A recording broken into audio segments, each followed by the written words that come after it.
without the grapes, there's no wine. But if you go to the grocery store, those aren't the same grapes that are used in your bottle of wine. No, definitely not. You have your table grapes and then you have your wine grapes. And there's a big difference. Huge. The table grapes you get from your grocery store, those you can enjoy. Exactly. They're bigger. They're bigger. They have a lot more pulp. They don't have seeds in them. They have a thinner skin to them, so they're just, perfect for popping in your mouth. They're like fat and sassy. Then you have your wine grapes. Right. Those are much smaller. They contain a lot of seeds. They have thicker skins, and they have a high acidity and a high sweetness to them. So they're ideal, obviously, for making wine. And we can call those lean and mean.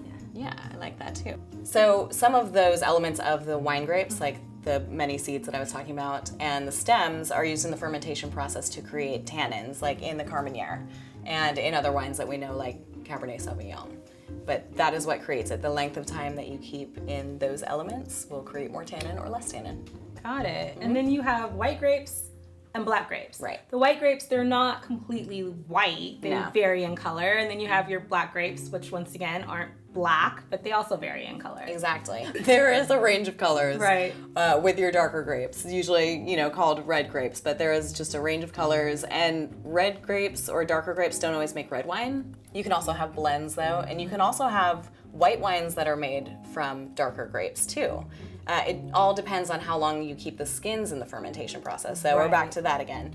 But yeah, a rosé is a wine that the skin was not kept in that long, not as long as with a red wine. More of a tease. Yeah, just a little tease. There you go. Perfect. Taking it back. And then again, white wine can be made from red grapes as well. It's just that the skins are not included in the fermentation process. Got it. Yeah. You also have a lot of factors that go into the same type of grape can create many different types of that style of wine. So like a Chardonnay grape can be grown almost anywhere. It's a really resilient wine. But you can have a lot of different styles. You can have the really oaked Chardonnay, which is your very classic California. It's a big oaky wine. It has a lot of that butterscotch and vanilla on it. Or you can have an unoaked Chardonnay, and that's going to be more fruit forward and much leaner tasting wine.